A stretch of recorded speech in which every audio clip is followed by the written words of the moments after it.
Hi friends, இந்த வீடியோவில் நாம் 12வது வகுப்பு 6வது இயலில் இருந்து ஒரு 25 வினாக்கள் தேர்வு மாதிரி பார்க்க போகிறோம். குரூப் 2A அப்புறமா TET இந்த மாதிரி எல்லா கவர்மெண்ட் எக்ஸாமுக்கு ப்ரிப்பேர் பண்ணுற எல்லாருக்குமே பயனுள்ள மாதிரி நாம் புத்தக வினாக்கள் எடுத்துகிட்ருக்கோம். அந்த வகையில் 12வது வகுப்பில் இயல் 6ல் இருந்து ஒரு 25 வினாக்கள் பார்க்க போகிறோம்.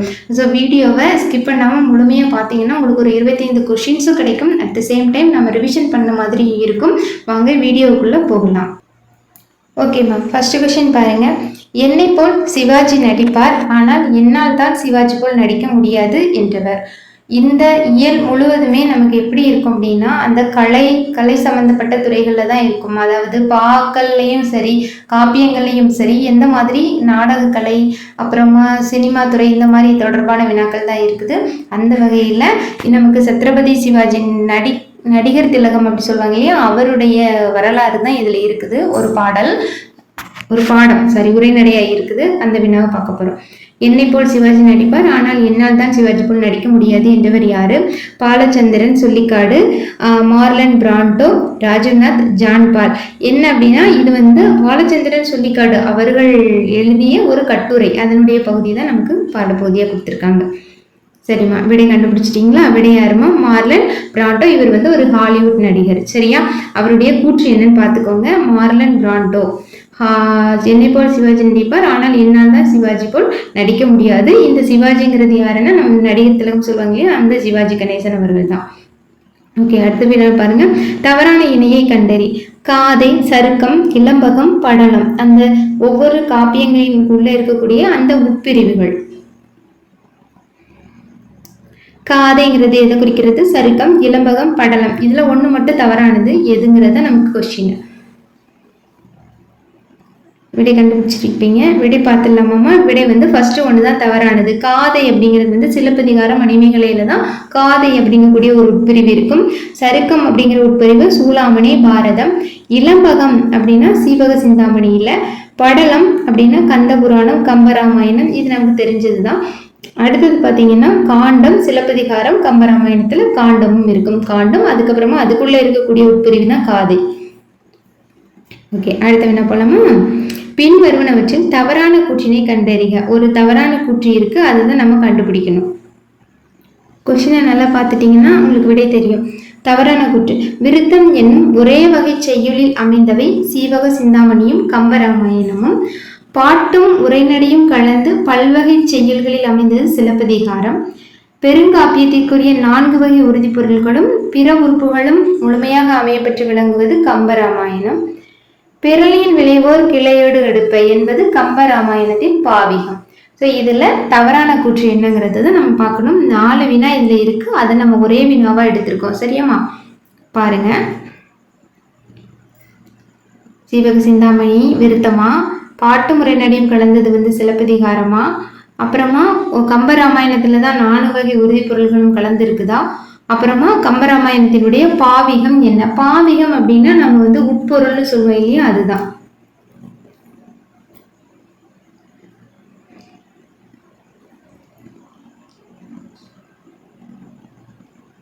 அடுத்தது பார்த்துலாமா? விடை என்ன அப்படின்னா விடை சி. பெருங்காப்பியத்திற்குரிய 4 வகை பொருள்களும் பிற உறுப்புகளும் முழுமையாக அமையப்பெற்று விளங்கக்கூடிய காப்பியம் சீவக சிந்தாமணி தான், கம்பராமாயணம் இல்லை. சரியாமா? பாவிகம் என்னங்கிறது பார்த்துக்கோங்க. அது உணர்த்தக்கூடிய உண்மைகள் அந்த மாதிரி கூறுறதுதான். இப்ப நம்ம சிலப்பதிகாரம் சிலம்பு உணர்த்தும் 3 உண்மைகள் அப்படின்னு கொடுத்துருப்பாங்க இல்லையா. அரசியல் பிழைத்தோருக்கு அறம் கூற்றாகும், உரைசால் பத்தினியை உயர்ந்தவர் போற்றுவர், ஊழ்வினை உறுத்து ஊட்டும். இந்த 3 சிலப்பதிகாரத்துக்கு. அதே மாதிரி கம்பராமாயணத்துக்கு பிறனில் விளைவோர் கிளையொடுங் எடுப்பர். ஓகே, அடுத்தது பாருங்க. சின்னையா கணேசன் என்ற இயற்பெயர் கொண்ட சிவாஜி கணேசன் அவர்களுக்கு சிவாஜி கணேசன் என்று பெயரிட்டவர். சிவாஜி கணேசன் அவர்களுடைய இயற்பெயர் சின்னையா கணேசன். சரியா? விழுப்புரம். அதனாலதான் BC கணேசன் அப்படின்னு கொடுத்துருக்கோம். BC கணேசன் சொன்னாலும் சின்னையா கணேசனாலும் அவர் தான். யாரு? நம்ம சிவாஜி கணேசன் அவர்கள் தான். அவர்களுக்கு சிவாஜி கணேசன் அப்படின்னு யார் பேரிட்டு அழைச்சிருப்பாங்க?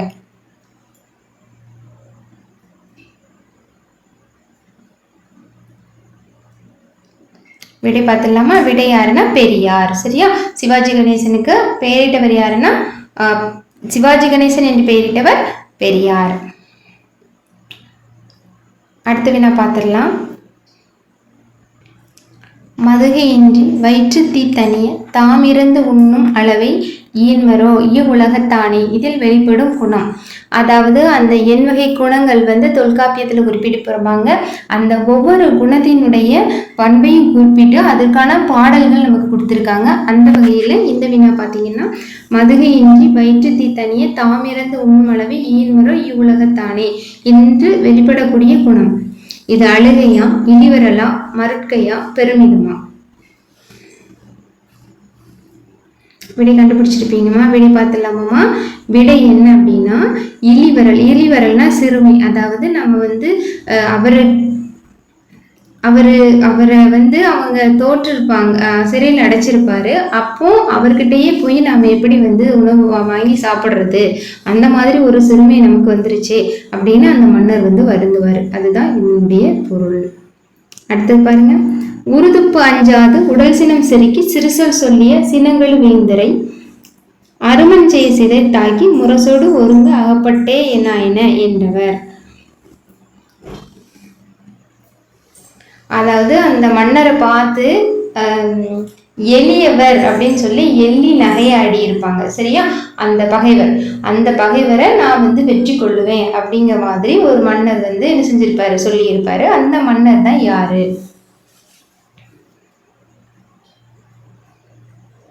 விடை பார்த்துடலாம். விடை என்னதுமா? பாண்டியன் நெடுஞ்செழியன். பாண்டியன் நெடுஞ்செழியன் கூற்று என்னன்னு பாருங்க. உருதுப்பு அஞ்சாது உடல் சினம் செருக்கி சிறு சொல் சொல்லிய சிறியோன் அப்படின்னு அவர் எள்ளி நகையாடி இருக்கக்கூடிய அந்த வேந்தரை. சரியா? அவரை நான் என்ன செய்யணும்? தாக்கணும். அந்த மாதிரி தான் பொருள். யாரு? பாண்டியன் நெடுஞ்செழியன். அடுத்த வினா பார்த்துடலாமா? ஐயோ எனின் யான் புலி அஞ்சுவலே அனைத்தனன் கொலினே அகன் மார்பை எடுக்கவல்லேன் என்ற புறநானூற்று பாடலில் வெளிப்படும் குணம். இளிவரல், மருட்கை, வியப்பு, அழுகை.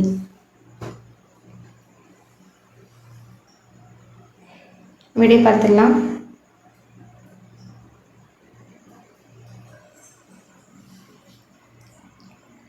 விடை பார்த்துடலாமாமா.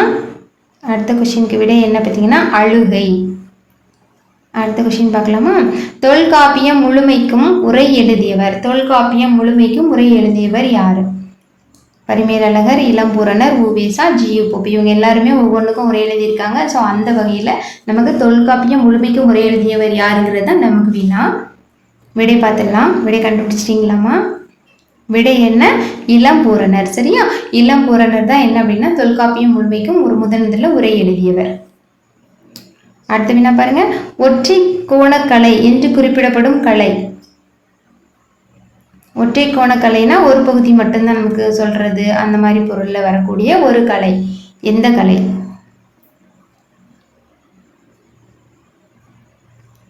விடை பார்த்துடலாமா? விடை என்னதுமா? நாடக கலை. நாடக கலை தான் ஒற்றை கோணக்கலைன்னு சொல்லுவாங்க. ஒரு பகுதி தான் தெரியும், அடுத்தது அதுக்கு பின்னாடி இருக்கக்கூடியது நமக்கு தெரியாது. அவங்க நடிச்சா மட்டும்தான் நமக்கு அந்த கருத்துக்கள் நம்ம சொல்ல முடியும். அதுவே திரைப்பட கலையிலையோ பார்த்தீங்க அப்படின்னா டக்குன்னு நம்ம புரிஞ்சுக்கிடலாம். அந்த காட்சியை மட்டும் பார்த்து முப்பரிமாணமும் தெரியும், அதை வச்சு நம்ம காட்சியை வச்சு கண்டுபிடிச்சிக்கிடலாம். நாடகக்கலையை பொறுத்த வரைக்கும் ஒருத்தர் வருத்தப்படுறாரு, அழுதாருன்னா அவர் அழுததை வச்சு தான் நம்ம கண்டுபிடிக்க முடியும். அந்த மாதிரி வினா வரும். சரியா? அடுத்தது பாருங்க. பொறுத்துக. தாமஸ் ஆல்வா எடிசன், லூமியர் சகோதரர்கள், ஜார்ஜ் மில்லி, சார்லி சாப்ளின். இவங்கெல்லாம் யாரு?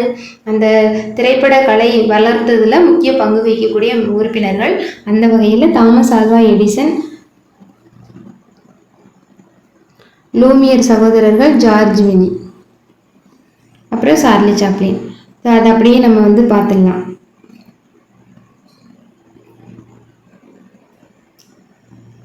விடை என்னது அப்படின்னா தாமஸ் ஆல்வா எடிசன் படப்பிடிப்பு கருவி, லூமியர் சகோதரர்கள் திரையிடும் கருவி. அவங்க தான் ஃபர்ஸ்ட் திரையிட முடிக்கூடிய, அதாவது படப்பிடிப்பு கருவியோட சேர்த்து திரையிடும் கருவியையும் கண்டறிந்தவர்கள். அந்த திரையோட கதையையும் கூற முடியும்னு சொன்னவர் தான் ஜார்ஜ் மில்லி. சார்லி சாப்ளின் அவர் லிட்டில் ராம் அப்படிங்கக்கூடிய அந்த பெயரில் தன்னுடைய நடிப்பு திறமையை வெளியிட்டிருப்பார். அவருக்கு அந்த கார்ட்டூன், அந்த சித்திரத்துக்கு பேரு லிட்டில் ராம் அப்படின்றது. சரி, அடுத்தது பாருங்க. தி கிரேட் டிக்டேட்டர் என்ற திரைப்படத்தோடு தொடர்புடையவர். த கிரேட் டிக்டேட்டர் என்ற திரைப்படத்தோடு தொடர்புடையவர் யார்? விடை பார்த்துடலாமாம்மா? விடை யாருன்னா சார்லி சாப்ளின் அவர்கள். சரியா? என்ன அப்படின்னா அந்த படம் வந்து ஹிட்லரை கடுமையாக விமர்சித்து எடுத்த ஒரு முதல் திரைப்படம் அப்படி சொல்லலாம். யார் எடுத்திருக்காங்கன்னா சார்லி சாப்ளின் அவர்கள் தான். ஓகே, அடுத்து பார்க்கலாமா? அவர் பல உண்மைகளை சொல்கிறார், ஒரு உண்மையை சொல்லாமல் இருப்பதற்கு என்ற கவிதைக்கு சொந்தமானவர்.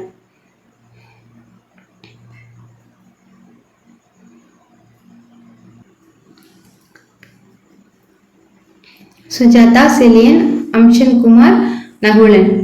விடை பார்த்துடலாம். அவர் பல உண்மைகளை சொல்கிறார், ஒரு உண்மையை சொல்லாமல் இருப்பதற்கு. அது யார் சொன்னது அப்படின்னா நகுலன் அவர்கள். அவர்களுடைய பேர் வந்து டி.கே. துரைசாமி. டி.கே. துரைசாமின்னு சொன்னாலும் நகுலன் சொன்னாலும் ஒண்ணுதான். அவருடைய கவிதை நமக்கு பாடப்பகுதியே இருக்குது. அதாவது ஒரு பெரிய மௌனம், ஒரு பெரிய புயல், அதுக்கப்புறம் ஒரு மௌனம், அந்த மாதிரி இருக்கும். பல உண்மைகளை சொல்கிறார், ஆனால் ஒரு உண்மையை சொல்லாமல் இருப்பதற்கு. அப்புறம் பாருங்க, குழல்வழி நின்றது யாழே, யாழ்வழி தன்னுமை நின்றது தகவே, தன்னுமை. இந்த மாதிரி போயிட்டே இருக்கும். சரியா? என்ற வகையில பயின்று வந்துள்ள பா வகை என்ன என்ற பாடல் வரிகளில் பயின்று வந்துள்ள பா வகை. இது நமக்கு மனப்பாட பாடமாகவும் கொடுத்துருக்காங்க. அதனால நம்ம அந்த பாடல் வரியை கண்டிப்பா ஞாபகம் வச்சுக்கோங்க. குழல்வழி நின்றது யாழே, யாழ்வழி தன்னுமை நின்றது தகவே. இந்த மாதிரி போயிட்டே இருக்கக்கூடிய அந்த பாடல்ல பயின்று வந்துள்ள பா வகை. விடை பார்த்தலாமா? விடை என்னதுமா? ஆசிரியப்பா. அடுத்து என்ன பார்க்கலாமா?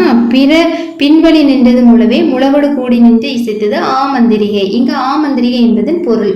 பாடல் வரி கொடுத்து அதுல பொருள் கேட்கக்கூடிய வினாக்கள் நமக்கு இருக்குது. எல்லா டிஎன்பிஎஸ்சி டெட் எக்ஸாம்ல இருக்கும், எல்லா தகுதி தேர்வுகள்லையும் இருக்கக்கூடிய ஒரு வினாதான். இப்போ விடை பார்த்துடலாமா? விடை கண்டுபிடிச்சிருப்பீங்கம்மா. விடை பார்த்துடலாம். விடை என்னதுமா? இடக்கை வாத்தியம். ஆமந்திரிகை இது வந்து ஒரு பெண்ணையோ அல்லது ஒரு கருவியோ குறிக்கிறது இல்லை, இடக்கை வாத்தியம் அப்படிங்கக்கூடிய ஒரு கருவியை குறிக்கக்கூடியது. அடுத்த வினா பார்க்கலாம். இலை பூங்கோந்தை இயல்பினில் வளாமை தலைக்கோள் எயிலி தலையரங்கு ஏறி. இதுல இலை பூங்கோதை என்று குறிப்பிடப்படுவது யாரு? இதெல்லாம் எங்க இருக்கு? நம்ம சிலப்பதிகாரத்துல இருக்கு. சரியா? இலை பூங்கோதை இயல்பினில், அந்த மாதவி வந்து நடனம், அவங்க நடனத்தை வந்து அரங்கேற்றுவாங்க இல்லையா, அந்த பகுதி தான் நமக்கு பாடம். படிச்சிருந்தீங்கன்னா தெரிஞ்சிருக்கும். இப்போ விடை பார்த்துடலாமா? விடை என்ன அப்படின்னா அரசன் அணிந்துள்ள பச்சை மாலை. பாருங்களேன், பூங்கோதை அப்படிங்கும்போது ஒரு பெண்ணையோ அல்லது வேற எதையோ குறிக்கிறதா நம்ம நினைக்கலாம். இல்லை, அரசன் அணிந்துள்ள பச்சை மாலை, இதுதான் இலை பூங்கோதை அப்படின்னு சொல்றாங்க. அடுத்த என்ன பார்க்கலாமா? பேரியால், மகரையால், சகோடையால், செங்கோட்டியால். யாழினுடைய வகைகளை பாருங்க, 4 இருக்குது. சரியா?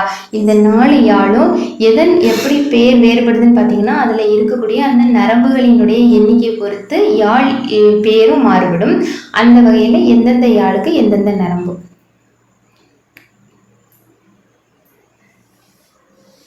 பேரியால், மகரையால், சகோடையால், செங்கோட்டியால். அப்ப விடை பார்த்துடலாம். விடை என்னதுமா? பேரியால் அப்படின்னா பெரிய யாழ் அப்படியா வச்சுக்கலாம். அதுல நிறைய இருக்கும். அப்ப இருக்கிறதுலே அதிகமா இருக்கிறது யாரு? 21. மகரையாள் 17, சகோடையாள் 16, செங்கோட்டையால் 7. சரியா? பார்த்துக்கோங்க. பொறுத்துகையில கேட்கலாம். ஒவ்வொரு யாழ் கொடுத்து அதில் இருக்கக்கூடிய நரம்புகள் எண்ணிக்கை, ஒரு பேரியால் என்பது எத்தனை நரம்புகளை கொண்டதுன்னு வினாக்கள் கேட்கலாம். இல்லை இந்த மாதிரி சரியான எண்ணிக்கையை குறிக்கலாம். இந்த ஆர்டரில் இல்லாமல் ரிவர்ஸாக கொடுக்கலாம். செங்கோட்டையால், சகோடையால், மகரையால், பேரியால் இவற்றில் உள்ள நரம்புகளின் எண்ணிக்கை முறையே அப்படின்னு கொடுத்து நமக்கு கன்ஃபியூஸ் பண்ணுற மாதிரி கேட்கலாம். பார்த்துக்கோங்க. அடுத்து என்ன போடலாமா? அப்புறம் பாருங்க, சேரன் தம்பி சிலம்பை இசைத்ததும் இன்று யார் யாரை கூறியது? சேரன் தம்பிங்கிறது யாரு, கூறியது யாரு? கூற்று, ஆசிரியர் கூற்று அந்த மாதிரி வரும் இல்லையா, அந்த வினாதான். இப்ப யார் யாரை கூறியது? சேரன் தம்பி சிலம்பை இசைத்ததும். விடை கண்டுபிடிச்சிட்டீங்களாமா? விடை பார்த்துடலாமா? விடை என்ன? பாரதியார் வந்து இளங்கோவடிகளை கூறியிருப்பாரு. சேரன் தம்பி யாரு? சேரன் தம்பிங்கிறது சேரன் செங்குட்டுவன் அவர்களினுடைய தம்பி தான் யாரு? நமது இளங்கோவடிகள். அதனால இளங்கோவடிகளை இப்படி பாடினது யாருன்னு பார்த்தீங்கன்னா பாரதியார். இது புதுசா இருக்குல்ல, அதனால ஆசிரியர் குறிப்பு இருந்திருக்கும். முந்தின 10th வரைக்கும் உள்ள புக்குகள்ல நமக்கு இந்த ஆசிரியர் குறிப்புகள்ல அந்த பாரதியார் வந்து இப்படி பாடி இருக்கிறது வந்திருக்காது. அதனால இந்த வினாவை நம்ம பார்த்துக்கலாம்.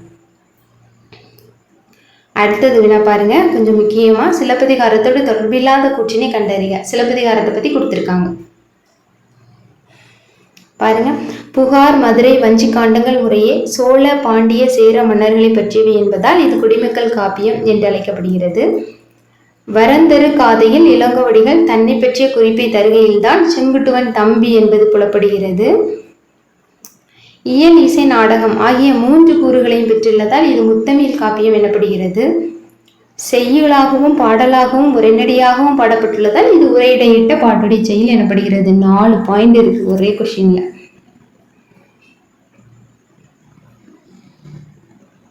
திருப்பி வினாவை பார்த்துக்கிறீங்களா? ஆன்சர் கண்டுபிடிச்சிருங்க. தெரிஞ்சிருக்கோம், ஃபர்ஸ்டே எல்லாருமே படித்த உடனே டக்குன்னு கண்டுபிடிச்சிருப்பீங்க. ஓகேம்மா, விடை பார்த்துடலாமா? விடை வந்து ஃபர்ஸ்ட் 1. புகார், மதுரை, வஞ்சி காண்டங்கள் முறையே சோழ, பாண்டிய, சேர மன்னர்களை பற்றியவை என்பதால் இது குடிமக்கள் காப்பியம் என்று அழைக்கப்படுகிறது. இல்லை, அப்படி இருக்கிறதுனால இது என்ன சொல்லப்படுகிறது? மூவேந்தர் காப்பியம், 3 மன்னர்களை பற்றி கூறுறதுனால அந்த தான் சொல்கிறாங்க. குடிமக்கள் காப்பியம்னு ஏன் அழைக்கிறாங்கன்னா, மன்னர்களை முதன்மைப்படுத்தாம சாதாரண மக்கள் அவர்களுடைய வாழ்க்கையையும் அந்த கண்ணையும் கூடிய ஒரு சாதாரண பெண் வந்து வழக்காடுறது இதை பற்றி கொடுத்து அந்த ஒரு சாதாரண குடிமகனை பாட்டுடைய தலைவனாக கொண்டு வந்திருக்கிறதுனால அது குடிமக்கள் காப்பியம் என்று அழைக்கப்படுகிறது. அதுதான் அதனுடைய பொருள். சரியா? அடுத்தது எல்லாமே கரெக்டு தான். பரந்தரு காதையில் இளங்கோவடிகள் தன்னை பற்றிய குறிப்பை தருகையில் தான் செங்குட்டுவன் தம்பி என்பதை குறிப்பிட்டிருக்கிறார். நோட் பண்ணி வச்சுக்கோங்க. அப்புறம் இயல், இசை, நாடகம் இந்த 3ஐயும் பெற்றிருக்கிறதுனால இது முத்தமிழ் காப்பியம்னு சொல்லுது. செய்யுளாகவும் பாடலாகவும் உரைநடையாகவும் இருக்கிறதுனால இது உரையிடையிட்ட பாட்டுடை செயல் எனப்படுகிறது. சரியா? 4 பாயிண்டே குறிச்சு வச்சுக்கோங்க. அடுத்தது பார்க்கலாமா? ஐம்பெருங்காப்பியம் என்னும் சொற்றொடரை தம் உரையில் குறிப்பிட்டவர். முதல்ல ஐம்பெரும் காப்பியம் அப்படிங்கிறத சொன்னவர் யாரு?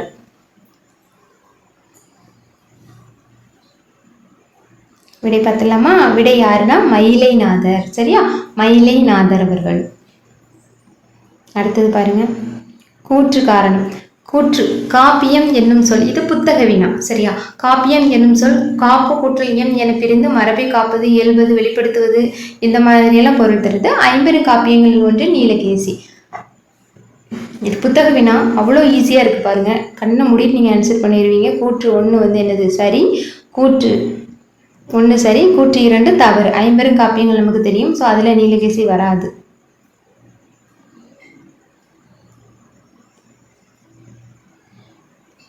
அடுத்து பார்க்கலாமா? சரியானவற்றை பொருத்தி எழுதுக. நம்ம ஃபர்ஸ்டே பார்த்தோம்ல, காதை, சருக்கம், இலம்பகம், படலம் இதெல்லாம் ஒவ்வொன்றுலையும் எது இதில் வரும்ன்றது. காதை, வளப்புரை காதை அப்படின்னு ஞாபகம் வச்சுக்காங்க. அப்போ அது எங்கே வரும்? சருக்கம், இலம்பகம், படலம். அப்போ டக்குன்னு ஆன்சர் கண்டுபிடிச்சிருப்பீங்க. விடை பார்த்துடலாம். என்னது? காதை வந்து எங்கே வரும்? சிலப்பதிகாரத்தில் வரும் இல்லையா? வளக்குறை காதை, சூளுரை காதை அந்த மாதிரி வந்துட்டே இருக்கும். சருக்கம் அப்படிங்கிறது எங்கே வருது? சூளாமணியில் வரும். இளம்பகம், சீவக சிந்தாமணி, அந்த நாமகள், இளம்பகம், ஊரகம், முத்தி இளம்பகம், ஈரகன்னு நம்ம 10th படிச்சிருக்கோம். அந்த 13 இளம்பகங்கள் சீவக சிந்தாமணியில். சரியா? அடுத்தது படலம், கந்தபுராணம். எவ்வளோ ஈஸி பார்த்தீங்களா? ஆன்சர் புக் பேக் கொஷின் தான், ஈஸியாக ஆன்சர் பண்ணிடலாம். அப்புறம் பாருங்க, தவறான இணையை தேர்வு செய்க. ஒவ்வொன்றிலையும் வரக்கூடிய பா வகை என்ன? சரியா? விருத்தப்பா, நாலடியார், ஆசிரியப்பா, அகநானூறு, கலிவெண்பா, தூது, குறள் வெண்பா, திருக்குறள். குறள் வெண்பா, திருக்குறள் நம்ம எல்லாருமே தெரியும், டக்குன்னு ஆன்சர் பண்ணிடுவோம். அதே மாதிரி அகநானூறு, ஆசிரியப்பா தான் நம்ம இப்போ 12th இருக்குது, அதை எழுதிடுவீங்க. ஸோ ரிமைனிங் இருக்கிற 2 தான் நமக்கு கன்ஃபியூஸ் ஆகுது. அதுவும் நம்ம தரவை படிச்சிருந்தோம்னா டக்குன்னு ஆன்சர் பண்ணியிருப்போம். அப்போ விட என்னதுமா? விருத்தப்பா. விருத்தப்பா வந்து 4 அடியார்னு கொடுத்துருக்காங்க. இல்லை, சீவக சிந்தாமணி, கம்பராமாயணம். இதுதான் என்ன வகை பாவல் பாடப்பட்டுள்ளது? விருத்தப்பாவால் பாடப்பட்டுள்ளது. சரி, அடுத்த வினா பார்த்துடலாமா? ஆர்ப்பரிக்கும் கடல், அதன் அடித்தளம் மௌனம், மகா மௌனம். இந்த அடிகள் புலப்படுத்துவது. இது யாருடைய பாடல் வரிகள்மா? நகுலன் அவர்களினுடைய பாடல் வரிகள் தான். இதுக்கு முன்னாடி கூட சொன்னோம் இல்லையா, அவர் பல உண்மைகளை கூறுகிறார் ஒரு உண்மையை புறாமல் இருப்பதற்கு. அதே மாதிரி தான் இதுவும். ஆர்ப்பரிக்கும் கடல், அதன் அடித்தளம் மௌனம். ஆர்ப்பரிக்கும் கடல். அப்போ மேலே வந்து ரொம்ப இறைச்சலாக இருக்கு, ஆனால் அடிப்பகுதியில் எப்படி தான் இருக்கு? மௌனம், மகா மௌனம். விடை கண்டுபிடிச்சிருப்பீங்கம்மா. விடை என்னன்னா புற அசைவுகள் அகத்தினை அசைக்க இயலாது. சுற்றி இருக்கக்கூடிய எந்த சத்தங்கள் இருந்தாலும் உள்மனதில் அமைதியாக இருந்தாங்கன்னா அவங்க வந்து அமைதியாக தான் இருப்பாங்க. அடுத்தது பாருங்க, ஏழாண்டு இயற்றி ஓரிராண்டில் சூழ்கழல் மன்னருக்கு காட்டல். 7 ஆண்டு இயற்றி ஓர் 6 ஆண்டில் சூழ்கழல் மன்னருக்கு காட்டல். மாதவி 7 ஆண்டுகள் வரை நாட்டியம் பயின்றால் 6 வயதில் அரங்கேற்றம் செய்ய விரும்பினாள். இதுல எது சரி தவறு? இது வந்து புத்தக வினா, புத்தகத்துக்கு பின்னாடி இருக்கக்கூடிய ஒரு வினா தான். விடை கண்டுபிடிச்சிருப்பீங்கன்னு நினைக்கிறேன். விடை பார்த்துடலாமா? விடை ரெண்டுமே சரி. சரியா? ஒரு 7 ஆண்டு இயற்றி ஓர் 6 ஆண்டில் சூழ்கழல் மன்னருக்கு காட்டல். இது எங்க இருக்கு? சிலப்பதிகாரத்துல இருக்குது. யாரை குறிப்பிடுது? மாதவியை குறிப்பிடுது. அப்படி ஞாபகம் வச்சுக்கோங்க. சரி, அப்புறம் இந்த மாதிரி வினா 3 வகையா அதுல வினா கேட்கல. அடுத்தது பார்க்கலாம். அடுத்தது பாருங்க, பொருள் கூறுததுல தான். ஆமந்திரிகை, அரசு உவா, களஞ்சு, களை. ஆமந்திரிகைன்னா நம்ம ஃபர்ஸ்டே பார்த்துட்டோம்ல, இந்த வீடியோவில் தொடக்கத்திலே பார்த்தோம். ஆமந்திரிகைங்கிறது வந்து இடக்கை வாத்தியம். அப்போ அடுத்தால அரசு உவானா என்ன, களஞ்சுனா என்ன, கலைனா என்ன? விடை கண்டுபிடிச்சிட்டிங்களாமா? விடை பார்த்துடலாமா? ஆமந்திரிகைங்கிறது என்னது? இடக்கை வாத்தியம். அரசு உவாங்கிறது பட்டத்து யானை. களஞ்சுங்கிறது ஒரு எடையளவு, களஞ்சி நகன்னு சொல்லுவாங்களா, 5 களஞ்சி அந்த மாதிரி சொல்றது. அப்புறமா கலை அப்படிங்கிறது மூங்கில், அதுவும் தெரிஞ்சதுதான். அடுத்த வினா பார்த்துடலாம். இது வந்து புத்தக வினா, அதனால இதை நம்ம விட வேண்டாம்னு அப்படியே எழுதியாச்சு. சரியாமா? வேறுபட்டதை குறிப்பிடுக. அண்மை காட்சி திணிப்பு, சேவை காட்சி திணிப்பு, நடுக்காட்சி திணிப்பு, காட்சி மறைவு. விடை பார்த்துலாமா? விடை என்னது? காட்சி மறைவு. வேற எல்லாம் வந்து காட்சி வர்ற மாதிரி கொடுத்துருக்கு, இது மட்டும் காட்சி மறைவு. அதுக்கு ஆங்கிலத்தில் இருக்கக்கூடியதையும் பார்த்துக்கோங்க. Close up shot, long shot, mid shot, இந்த மாதிரி இருக்கிறது காட்சி மறைவுனா அப்படியே டிஸப்பியர் ஆகிறது. ஸோ இது வந்து புத்தக வினா தான். அப்போ இந்த வீடியோவில் நம்ம கிட்டத்தட்ட ஒரு 25 வினாக்கள் தரவாக படிச்சிட்டோம். வீடியோ ஃபுல்லாக பார்த்தவங்க எல்லாருக்குமே ரொம்ப நன்றி. கண்டினியூஸாக இந்த வீடியோவை வந்து நீங்கள் தொடர்ந்து பார்த்துருந்தீங்கன்னா உங்களுக்கு ஒவ்வொரு வீடியோலையும் நம்ம 25 வினாக்களாக தொடர்ச்சியாக போட்டுகிட்டே இருக்கிறோம். அது பயனுள்ளதாக தான் இருக்கும். எக்ஸாமில் வெற்றி பெறவங்க எல்லாருக்குமே என்னுடைய வாழ்த்துக்கள். அடுத்த வீடியோவில் நம்ம 7 ஒரு 25 வினாக்கள் பார்க்க போகிறோம். அதுக்கு உங்களை தயார்படுத்தி கொள்ளுங்கள். அடுத்த வீடியோவில் பார்க்கலாம்.